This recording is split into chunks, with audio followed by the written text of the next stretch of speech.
आसिफ काला ने ACLC के ज़रिए इन्हें उठवा दिया।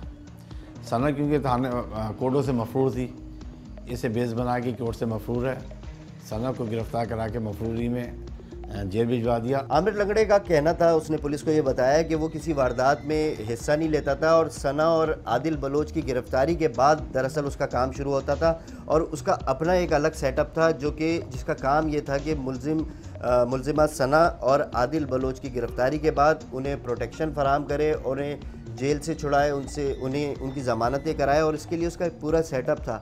उसका ये कहना था कि उसका काम डकैतियाँ मारना नहीं बल्कि डकैतों को बाद में सपोर्ट करना होता। अस्सलाम वालेकुम। वालेकुम सलाम। और आमिर कैसे आना हुआ? हाँ, तेरे पास आदमी आता ही क्यों है? जब आदमी पर बुरा वक्त आता है ना तो वो डॉक्टर के पास जाता है या तेरे जैसे के पास आता है? अरे इन लोगों की बुराइयों से ही तो हमारी भलाई है। ठीक कह रहा है यार, अगर लोग मरेंगे नहीं तो ये गोरकन क्या खाएगा? अच्छा चल मजाक छोड़, ये बता कैसे आना हुआ? 2 केस हैं। अब कौन पकड़ा गया? एक वो आदिल बलोच और सना रशीद। सना? अरे वो तो बहुत शातिर औरत है, वो कैसे लपेटे में आ गई? तू तो ऐसे चौंके जैसे वो रह चुकी है। बहरहाल पुलिस में इतना दम नहीं था कि उसको पकड़ते, ये तो धोखे में आ गई। किसके? आसिफ काला ने काम दिखा दिया। वो तो बहुत। चल अच्छा ये बता पैसे लाया है? अबे तूने कभी मुफ्त में काम किया है? यार इसलिए कह रहा हूँ कि अब जरा रेट बढ़ गए। अबे तेरे रेट तो उनकी तरह रोज बरोज बढ़ते ही रहते हैं। अरे यार तुझे तो पता है, पहले पुलिस वालों को खिलाना पड़ेगा, फिर पेशकार को, फिर जेल कस्टडी होगी, उसके बाद जाके जमानत होगी। मिल जाएंगे पैसे, मिल जाएंगे। ये बता दिन कितने लगेंगे? बस कागजात तैयार होते ही जमानत करा दूंगा, लेकिन पैसे तैयार रखना। बस ठीक है, तू काम शुरू कर, कल तुझे पैसे मिल जाएंगे।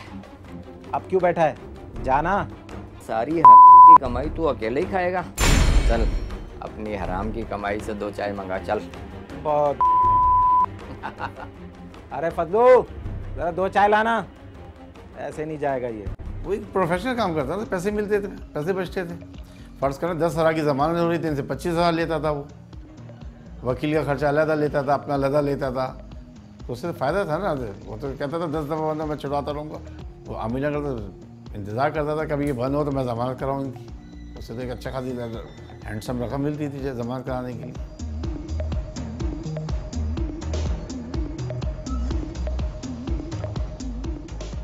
आमिर लंगड़े का कहना था कि सना और आदिल बलोच की गिरफ्तारी के बाद उसको कुछ ही अरसे के बाद इन्होंने रिहा करवा दिया और जिसके लिए इनके पास चोरी की गाड़ियों के कागजात मौजूद होते थे जिन्हें वो अदालतों में जमा करवा कर उनसे ज़मानतें करवा लेते थे। दर हकीकत आमिर लंगड़ा और आसिफ काला एक थे और वो उन्होंने एक मंसूबे के तहत इनको सुलह के लिए औरंगी टाउन के इलाके में अपने उस खुफिया ठिकाने पे बुलवाया जहां ये अपनी गाड़ियां लेके जाते थे।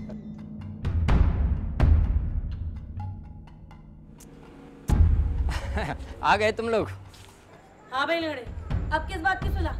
हाँ, देखो उन लोगों का गुस्सा ठंडा हो गया है, उनको अपनी गलती का एहसास हो गया, इसलिए वो लोग अब सुलह करना चाहते हैं। अरे किस बात का एहसास हो गया? अरे किस बात का एहसास हो गया हमको बोलो। अच्छा तुम लोग गुस्सा छोड़ो, अभी जेल से आए हो, थके हुए, थोड़ा आराम कर लो। अरे देखो लंगड़ा, हम जेल के अंदर ना पहाड़ खोदने नहीं गया था, वो हम लोग का दूसरा घर है, आना जाना लगा रहता है, समझा तुम? हमने जेल में ना बहुत आराम किया है, अब हमारे लिए आराम कहाँ? कभी इसकी रेड लगाई, कभी उसकी रेड लगाई। मुझे पता है, पता है। अच्छा छोड़ो, तुम लोग बैठो, मैं तुम लोगों को एक जबरदस्त चाय पिलवाता हूँ, बैठो। अरे बात करता है, बड़ा करता है, चाय पिला। बात करता है सब।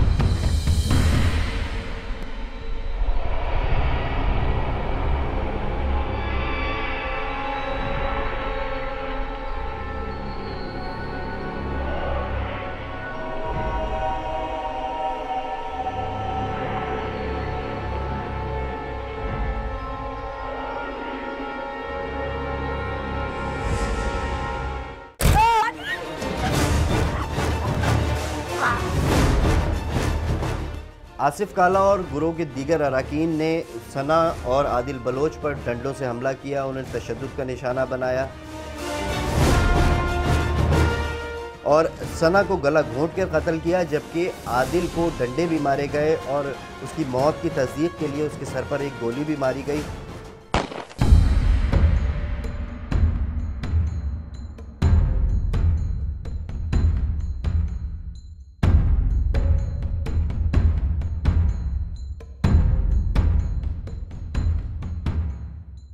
जिसके बाद इन लोगों ने दोनों लाशों को हाथ पैर बांधने के बाद, मुंह बांधने के बाद बोरियों में बंद किया और उन बोरियों को गरीबाबाद रेलवे फाटक पर फेंक दिया।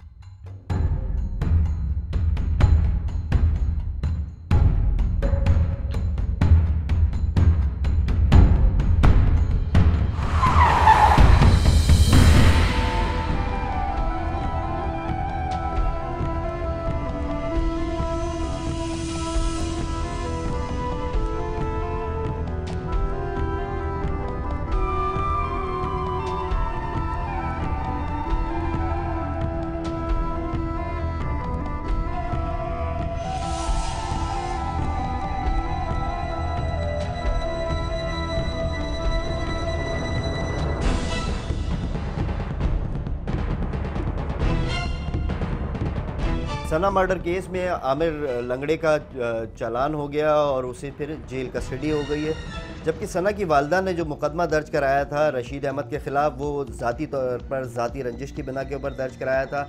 और पुलिस ने जब सना की वालदा को ये बताया कि उसके कातिल गिरफ़्तार हो गए हैं, मुतादिद कोशिशों के बावजूद वो पुलिस के पास नहीं आई और पुलिस से कोई रब्ता नहीं किया, जिसकी वजह जो उसकी अदम दिलचस्पी का सबूत है मूवमेंट का। इस तरह के जो लोग होते हैं वो साइकोपैथ्स होते हैं। अब साइकोपैथ इस तरह से होगा कि जैसे मैं आपको बताऊं कि अगर हम इसको जहनी तौर पे ले लें कि किस तरह होता है कि हमारे जो दिमाग है, दिमाग के बहुत सारे केमिकल्स होते हैं जो वर्क कर रहे होते हैं, तो उसमें थोड़ी सी गड़बड़ हो जाती है। वो उनके जो न्यूरोट्रांसमीटर्स होते हैं वो थोड़े से इम्बैलेंस हो जाते हैं, जिसकी वजह से मुख्तलिफ़ किस्म की बीमारियाँ आती हैं, बहुत सारे मुख्तलिफ़ किस्म की, एक नहीं कई हज़ार समझो बीमारियाँ हैं।